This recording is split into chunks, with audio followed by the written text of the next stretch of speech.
Okay, nagbabalik po ang Good Morning Boss. At alam mo, Dayan, sa April 20, sa Lunes, magkakaroon ng balikatan sa mga sundalong Pilipino at mga sundalong Amerikano. And of course, to know more about this information, let us all welcome our very special guest this morning. We have Major Limuel Baduya, Chief ng Public Affairs Office ng AFP. Good morning, sir. Welcome to Good Morning, Boss. Good morning, Major. Dayan, tsaka Audrey, at tsaka sa ating tagapanood dito sa Good Morning, Boss. Alright, Major, for the benefit of our viewers, ano po ba itong Balikatan Exercise 2015? Itong Balikatan Exercise 2015 is a joint combined exercise between the Philippine and US government. This is the 31st iteration o pang 31st iteration na ito na ginagawa dito sa bansa natin. Tayo yung host at yung aim nito is to enhance interoperability at saka yung ma-enhance ability development natin. So basically, nagsasama sila and then nagkakaroon ng training together.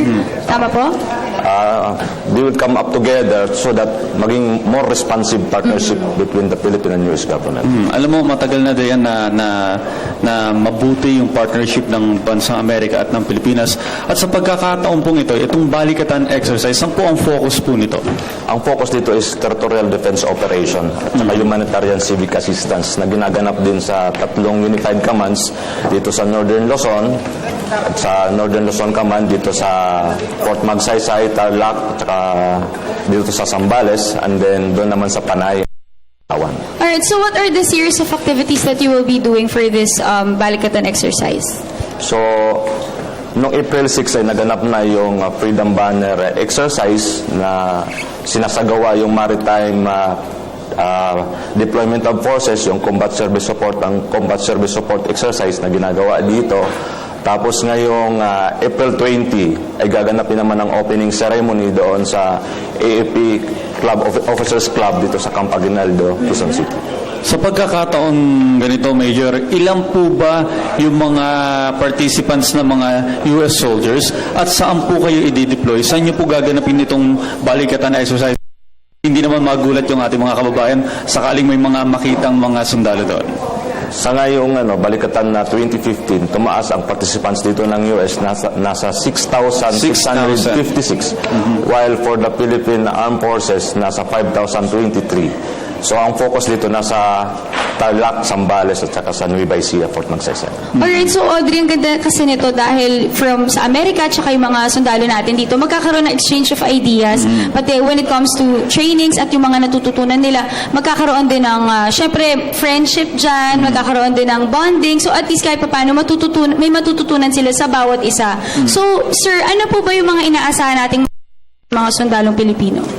Marami tayong matututunan dito dahil tulad ng mga previous exercises natin dito, yung water filtration, mayroon ibibigay dito, at saka yung ibang combined armed live fire exercise na gaganapin dito sa Zambales. So, maraming mga best practices sa humanitarian at saka crisis action planning ang matututunan natin dito dahil focus nga tayo sa crisis action planning at saka mission planning exercise natin sa humanitarian disaster response. Sir, how about yung disaster preparedness? Kanina, kausap ko lang o na-interview natin kanina yung NDRRMC. Dito rin po ba magtutulungan din yung mga Filipino soldiers at para alamin kung ano yung dapat na gawin or kahandaan pag may mga sakuna? Yes, actually, yun ang gagawin natin dito dahil nga tulad ng previous na mga disaster, tulad ng Yolanda, marami tayong mga lessons learned dito. So, marami tayong masishare na information sa US. In the same manner, ganun din sila dito sa atin.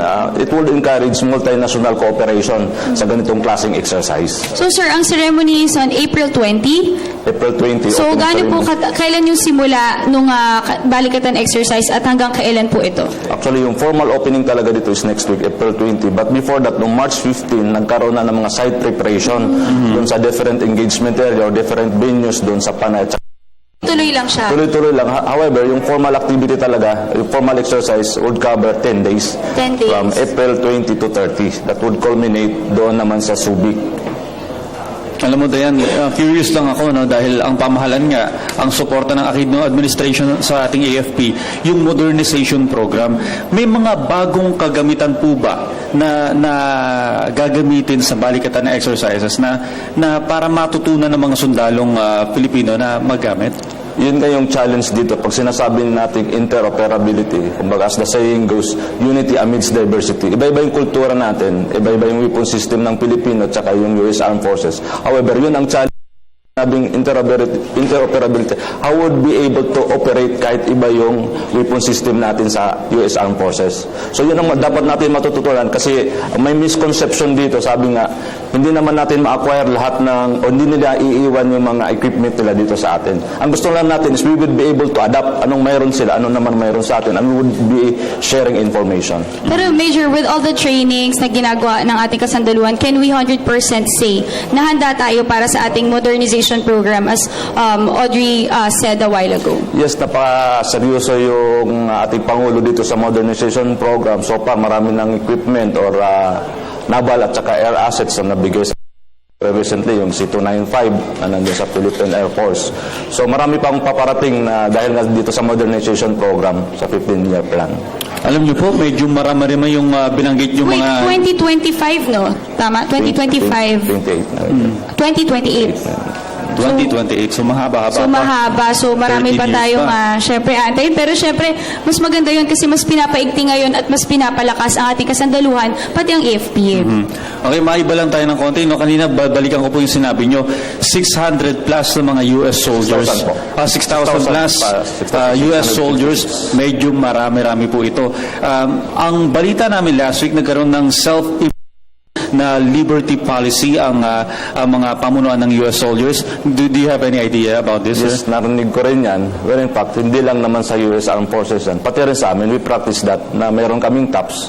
Same time na meron din reveal at 5 o'clock. Doon kami gigising. So, it's just about precautionary measures kung at least we would be able to focus on the exercise habang nandito sila. Okay, napabalita kasi Dayan, last week na pagbabawalan daw yung mga US soldiers na pupunta sa mga bars at saka meron silang oras, tama ba? 10 to 10 o'clock ng gabi hanggang 5 nasa barracks na dapat sila. Barracks, yes. Alright. Pero Audrey, nakita natin ang ganda ng effort na ibinibigay at pati ng suporta dito sa mga programa upang mas palakasin pa ang kasandaluhang ng ating kasandaluhang Pilipino. Pero gusto natin malaman kung ano-ano pa ba yung mga future plans besides this balikatan exercise na gagawin natin para mas mapaigting pa. Actually, beside meron na tayo yung nilagdaan na Mutual Defense Treaty, marami pa tayong activities, no? Kasi hindi lang ito yung exercise na gagawin dito sa bansa natin, meron din ginagawa na balance piston exercise in other parts of the country. At saka sunod-sunod, marami itong activities under the Mutual Defense Treaty.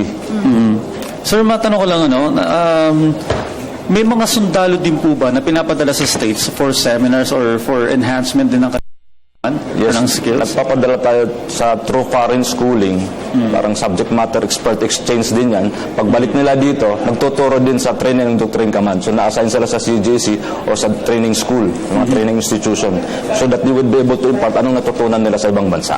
Alright, so before we end, sir, ano bang i-expect ng mamamayang Pilipino sa AFP? So, expect nyo na magkakaroon kami ng combined armed live fire exercise doon sa Crow Valley, Tarlac. So, inayan nga namin yung mga media personnel or media outfit na gusto mag-cover nitong mga activities namin to apply accreditation at Public Affairs Office doon sa Camp Aguinaldo. Ay, maraming salamat, sir. Thank you so much for joining us this morning. That was Major Limuel Baduya, Chief Public Affairs Office ng AFP.